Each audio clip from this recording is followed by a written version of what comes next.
Meus amigos, a dignidade pessoal é um grande patrimônio, zelosamente defendido e proclamado. O apanágio de seu valor é a liberdade. Ela condiciona e preserva o direito que cada um tem de manifestar seu pensamento dentro das normas do bem comum, de não ser induzido ao erro ou forçado a tomar, mesmo se só interiormente, posições que constrangem sua consciência. Contudo, uma série de elementos influencia decisivamente a vontade das pessoas.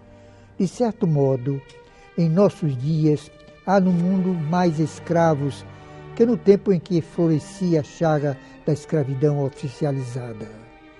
Hoje, tomo em consideração apenas um fato que limita ou corrompe a faculdade dentre as mais nobres do ser humano, que é a de tomar decisões sem coação ilegítima. A força da opinião pública é mais poderosa que a dos grilhões que prendiam os prisioneiros de guerra ao carro dos generais vitoriosos. Mediante técnicas sutis, cria-se a sensação de se seguir o próprio arbítrio, ou se faz crer às multidões que aderem a uma certa tendência estarem a livrar-se das trevas e do obscurantismo, quando a realidade é bem diversa. Constata-se também o esmagamento dos fracos, que se atemorizam diante dos olhares reprovadores da maioria manipulada e assim recuam, cedem, se acovardam. Quem dispuser de 20% dos componentes de uma assembleia e for inteligente, muito provavelmente poderá orientá-la segundo seus propósitos, bons ou maus. Quando falo em opinião pública, refiro-me a um fenômeno social coletivo. Surge quando, em certo momento, um número aparentemente expressivo de uma comunidade assume determinada ideia, tese, corrente teológica ou doutrina. Ela paira acima dos indivíduos e os pressiona fortemente.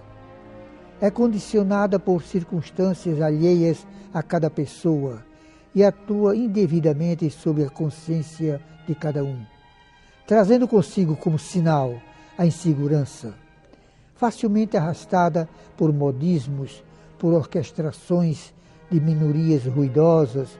Uma vez passada a novidade, ela mesma tudo repudia.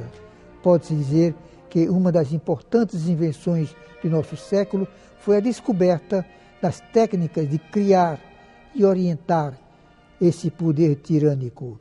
Chama-se propaganda, marketing, força hoje utilizada com imensos recursos financeiros para fins ideológicos, políticos e comerciais.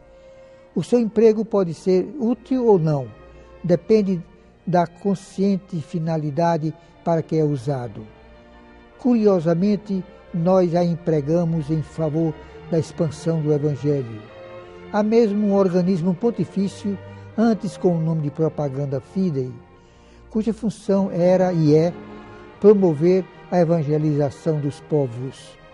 Para a Igreja, porém, ela não tem o sentido de seduzir ou mesmo violentar a liberdade, mas de atraí-la para o bem absoluto, Jesus Cristo.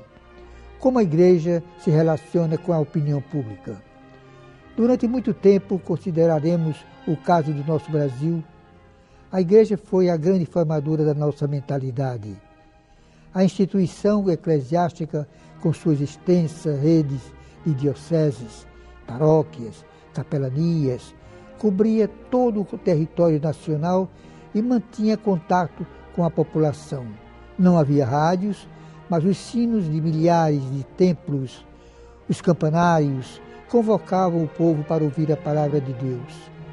Ela era anunciada com a certeza que penetrava as mentes e nelas se sedimentava, não como opiniões, mas como verdade de fé.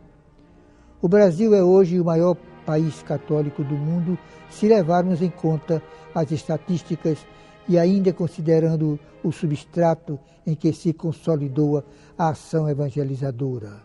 Conserva, com surpreendente tenacidade, crenças e valores autenticamente cristãos. Atualmente, no entanto, há alterações profundas.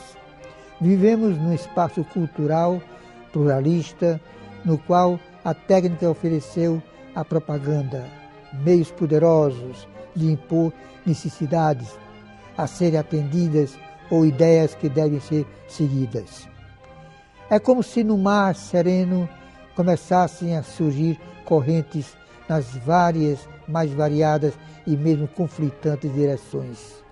Basta um pequeno número de pessoas movidas por qualquer objetivo, inclusive o de sua autopromoção, apoderar-se de um conceito como de uma bandeira para formar um movimento, usando os instrumentos de comunicação. A celeuma produzida por grupos ruidosos conduz à ilusão de um consenso nacional ante o espanto das maiorias silenciosas.